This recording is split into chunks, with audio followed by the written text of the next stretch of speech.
ನಮಸ್ತೆ. ನಾಡಿನ ಡಾಕ್ಟರ್ ವಿಷ್ಣುಜಿ ಅಭಿಮಾನಿಗಳಿಗೆ ಏನು ನಿಮ್ಗೆ ಗೊತ್ತಿರೋದು, ಅಭಿಮಾನ್ ಸ್ಟುಡಿಯೋದಲ್ಲಿರುವ ಅಂತ್ಯ ಸಂಸ್ಕಾರವಾದ ಡಾಕ್ಟರ್ ವಿಷ್ಣುವರ್ಧನ್ ರವರ ಏನು 10 ಕುಂಟೆ ನಾವು 2016ರಿಂದ ಹೋರಾಟ ಮಾಡ್ಕೊಂಡ್ಬಂದಿದ್ದೀವಿ. ಆ 10 ಕುಂಟೆ ಬಗ್ಗೆ ನಾನು ನಿಮ್ಮ ಹತ್ರ ಮಾತಾಡೋಕ್ಕೆ ಇಷ್ಟಪಡ್ತೀನಿ ಒಂದೆರಡು ನಿಮಿಷ. ಇವತ್ತೇನು ಅಭಿಮಾನ್ ಸ್ಟುಡಿಯೋ ಮಾಲೀಕರು 2016ರಲ್ಲಿ ಸರ್ಕಾರ ಜಾಗ ಕೊಟ್ಟ ಮೇಲೆ ನಮ್ಮ ಹತ್ರ ಮಾತುಕತೆ ಆಡಿ 10 ಕುಂಟೆನ ದಾನವಾಗಿ ಕೊಡ್ತಾರೆ, ಬರ್ಕೊಡ್ತಾರೆ ಪೂಜೆ ಮಾಡ್ಕೊಂಡು ಹೋಗೋಕ್ಕೆ ಅಂತ. ಅದು ಪೂಜೆ ನಡ್ಕೊಂಡು ಬರ್ತಾ ಇರುತ್ತೆ. 2017ರಿಂದ ಯಾವುದೇ ತೊಂದರೆಗಳಿಲ್ಲ, ಕಾರ್ಯಕ್ರಮ ಅದ್ದೂರಿಯಾಗಿ ಮಾಡ್ಕೊಂಡು ಬರ್ತಾ ಇರ್ತೀವಿ ಅಭಿಮಾನಿಗಳು ಹಲವು ಸಂಘಟನೆಗಳಿಂದ. ಇವಾಗ ಪರಿಸ್ಥಿತಿ ಏನಾಗಿದೆ ಅಂದರೆ, ಇವತ್ತು ನೋಡಿ, ನಾವು ಸರ್ಕಾರಕ್ಕೆ ನಾನು 10 ಕುಂಟೆ ಬಗ್ಗೆ ಮನವಿ ಕೊಟ್ಕೊಂಡು ಬಂದಿದ್ದೀನಿ. ನಾನು ಮನವಿ ಕೊಡೋದು ಯಾವತ್ತೂ ನಿಲ್ಲಿಸಿಲ್ಲ, ಯಾವ ಮುಖ್ಯಮಂತ್ರಿಗಳು ನಿಲ್ಲಿಸಿಲ್ಲ, ಯಾವ ಅಧೀನ ಕಾರ್ಯದರ್ಶಿಗೂ ನಿಲ್ಲಿಸಿಲ್ಲ, ಚೀಫ್ ಸೆಕ್ರೆಟರಿ, ಜಿಲ್ಲಾಧಿಕಾರಿ, ತಹಸೀಲ್ದಾರ್ ಕೊಟ್ಕೊಂಡು ಬಂದಿದ್ದೀನಿ.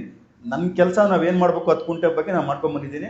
ಅದು ಮಾಡ್ಕೊಂಬಂದೋದಕ್ಕೆ ನಮಗೆ ಅಧಿಕಾರಿಗಳು 10 ಕುಂಟೆದಲ್ಲಿ ಪೂಜೆ ಮಾಡಿ ಕೊಡ್ತಾ ಇದ್ದಾರೆ. ಮುಂದೆ ಬರ್ತಾ ಇಲ್ಲ ಒಂದು ಆದೇಶ ಮಾಡೋಕ್ಕೆ, ಇಲ್ಲ ಅದನ್ನು ಸಭೆ ಕರೆದ್ರು DC ಅಭಿಮಾನ್ ಸ್ಟುಡಿಯೋ ಮಾಲೀಕರು ಬಂದಿಲ್ಲ.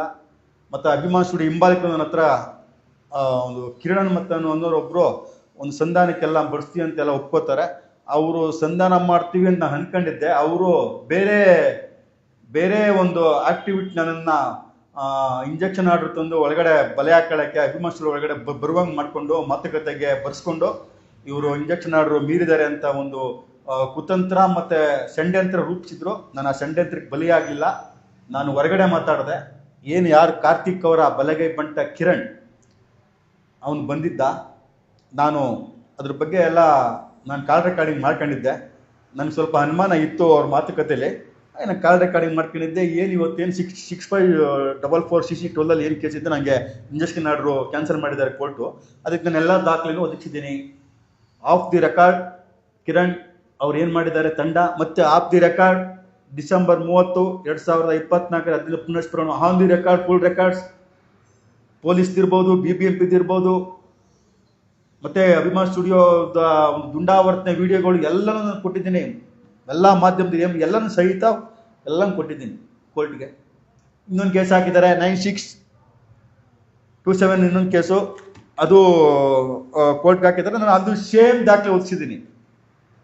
ಅವ್ನು ಎಷ್ಟು ಕೇಸರ್ ಹಾಕಲಿ ಎಲ್ಲ ದಾಖಲೆನೂ ಒದಗಿಸಿದ್ದೀನಿ. ಉತ್ತರ ಕೊಡಲಿ ಅವರು ಅಭಿಮಾನ್ ಸ್ಟುಡಿಯೋ ಮಾಲೀಕರು, ಹೌದಲ್ವಾ? ಇದು 10 ಕುಂಟೆ ಬಗ್ಗೆ ವಿವರವಾಗಿ ನಾವು ಹೇಳೋದು ಇಷ್ಟನೇ.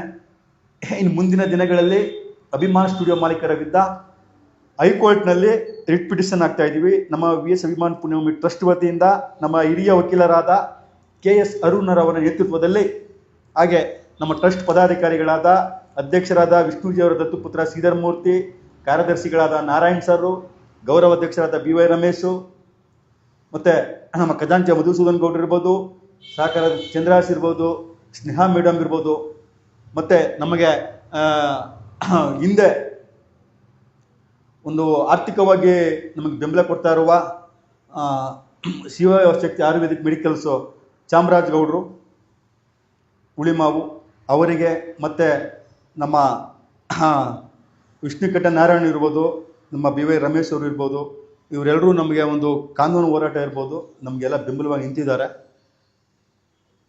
ಚಾಮರಾಜ್ ಗೌಡ್ರು ಉಳಿಮಾವು, ಮತ್ತು ಏನು ನಮ್ಮ ಈ ಅಭಿಮಾನ್ ಸ್ಟುಡಿಯೋ ಮಾಲೀಕರ ವಿರುದ್ಧ ಮುಂದಿನ ದಿನಗಳಲ್ಲಿ ಹೈಕೋರ್ಟ್ಗೆ ನಾವು 10 ಎಕರೆ ಏನು ಅಭಿವೃದ್ಧಿ ಪಡಿಸಿಲ್ಲ ಅದಕ್ಕೂ ರಿಟ್ ಪಿಟಿಷನ್ ಆಗ್ತಾ ಇದ್ದೀವಿ.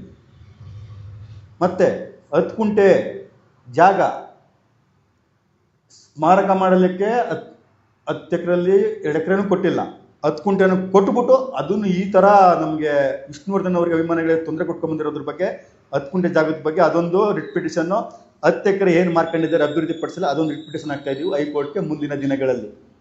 ಹೇಳಕ್ಕೆ ಇಷ್ಟಪಡ್ತೀನಿ. ಇವತ್ತು 10 ಕುಂಟೆ ಜಾಗಕ್ಕೆ ನಾವು ಇವಾಗಲೂ ಹೇಳ್ತಾ ಇದ್ದೀವಿ ಅಭಿಮಾನ್ ಸ್ಟುಡಿಯೋ ಮಾಲೀಕರಿಗೆ, ಅವರು ನಾವು ಕೊಡ್ತೀವಿ ಅಂತ ಸರ್ಕಾರ ಮಟ್ಟದಲ್ಲಿ ನಮ್ಗೆ ಅಧಿಕಾರಿಗಳು ಹೇಳಿದ್ರೆ ಅವ್ರು ಕರ್ಕೊಂಡು ಬನ್ನಿ, ಅವ್ರು ಕೊಟ್ಟರೆ ನಾವು ಅದೇನು ಸರ್ಕಾರ ಮಟ್ಟ 10 ಎಕರೆ ಮಾಡೋಕ್ಕೆ ನಾವು ಅನುವು ಮಾಡಿಕೊಡ್ಲಿಲ್ವಾ? 10 ಎಕರೆಗೆ ಸರ್ಕಾರನೇ ಕೊಟ್ಟಿದ್ದು, 10 ಕುಂಟೆನೂ ಕೊಡ್ತೀವಿ ಅಂತ ಅಧಿಕಾರಿಗಳೆಲ್ಲ ಹೇಳಿದರು.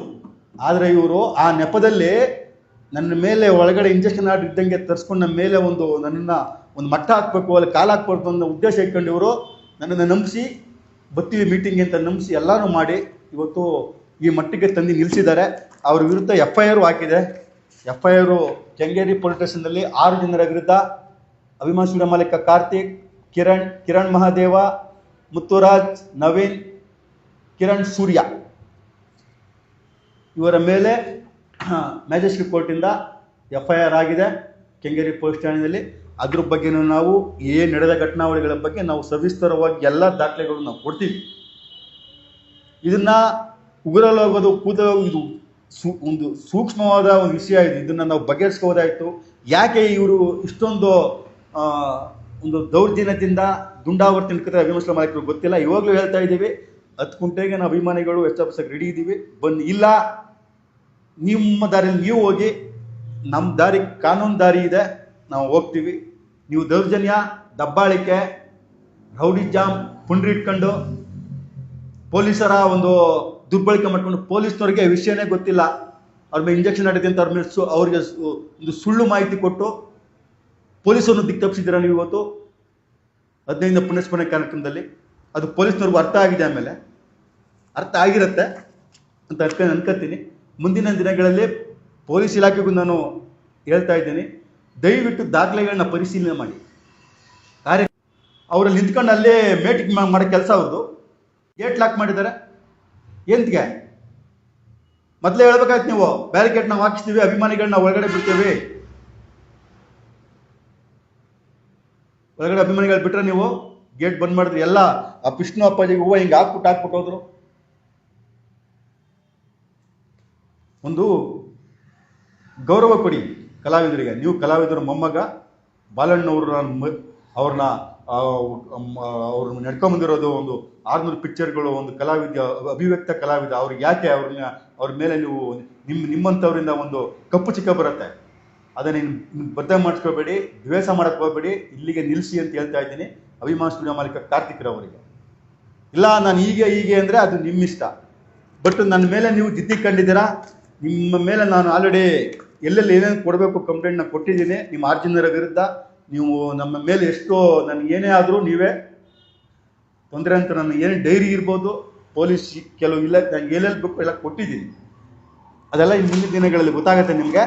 ದಯವಿಟ್ಟು ಅಭಿಮಾನಿಗಳೇ, ಮಗದೊಮ್ಮೆ ಹೇಳ್ತಾ ಇದ್ದೀನಿ, 10 ಗುಂಟೆ ಜಾಗ ಉಳಿಸ್ಕೋಬೇಕು ಅಂದರೆ ನೀವು ಸೆಪ್ಟೆಂಬರ್ 18ರ 75ನೇ ಜನ್ಮದಿನೋತ್ಸವ ಕಾರ್ಯಕ್ಕೆ ಸಾಗರೋಪರ ಅವಧಿಯಲ್ಲಿ ನಾವು ಅಲ್ಲಿ ಸೇರಬೇಕು. ಇದಂತೂ ಒತ್ತಿ ಹೇಳ್ತಾ ಇದ್ದೀನಿ. ನಮಸ್ತೆ 10 ಗುಂಟೆ ಜಾಗದ ಬಗ್ಗೆ ಯಾವುದೇ ಕಾರಣಕ್ಕೂ ನಿಲ್ಲಿಸಲ್ಲ. ಎಷ್ಟು ಇನ್ನೂ 10 ಕೇಸ್ ಆಗಲಿ ನಾನು ಮುಂದುವರಿತೀನಿ.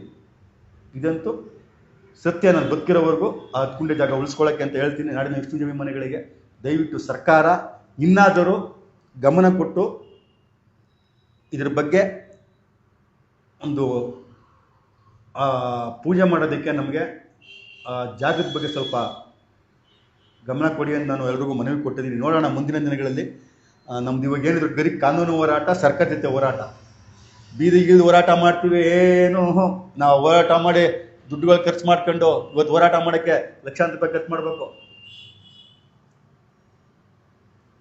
ನನ್ನ ಹತ್ರ ಶಕ್ತಿ ಇಲ್ಲ ಅಲ್ವಾ? ನಮಗೆ ಯಾವುದೇ ಹೋರಾಟಕ್ಕೆ ನಾನು ಕೈ ಹೋಗೋದಿಲ್ಲ. ನೋಡೋಣ, ಅದು ಆ ಟೈಮ್ ಬಂದಾಗ ಸರ್ಕಾರ ಏನಾದರೂ ಸೂಕ್ತ ಕ್ರಮ ತಗೊಳ್ಳಿಲ್ಲ, ಏನು ಮಾಡಲಿಲ್ಲ ಅಂದ್ರೆ ಅದು ನೋಡೋಣ. ಸೆಪ್ಟೆಂಬರ್ 18ರ ಕಾರ್ಯಕ್ರಮ ಮುಗಿಲಿ, ಆಮೇಲೆ ನೋಡೋಣ. ಏನಾದರೂ ಘಟನೆಗಳನ್ನ ನೋಡಿಕೊಂಡು ಸರ್ಕಾರದ್ದು, ಸ್ಟುಡಿಯೋ ಮಾಲೀಕರದ್ದು ಏನು ನೋಡಿಕೊಂಡು ಅವಾಗ ನಾನು ನಮ್ಮ ಟ್ರಸ್ಟ್ ಸಂಘಟನೆಯಿಂದ ಒಂದು ಅಂತಿಮ ತೀರ್ಮಾನ ತಗೋತೀನಿ. ಅದು ಬೀದಿಗಿಳಿದು ಹೋರಾಟದ ಬಗ್ಗೆ. ಬಟ್ ಇವಾಗ ಕಾನೂನು ಹೋರಾಟ, ಸರ್ಕಾರದ ಹೋರಾಟ, ಅದು 10 ಎಕರೆ ಜಾಗ ಅವ್ರದ್ದು ಕ್ರಮ ತಗೊಳ್ಳಿ. 10 ಗುಂಟೆ ಜಾಗದ ಬಗ್ಗೆ ನಾವು ಕೋರ್ಟ್ ಮೊರೆ ಹೋಗ್ತಾ ಇದೀವಿ ಅಂತ ಹೇಳಕ್ಕೆ ಇಷ್ಟಪಡ್ತೀನಿ. ಜೈ ಹಿಂದ್, ಜೈ ಕರ್ನಾಟಕ, ಜೈ ವಿಷ್ಣು.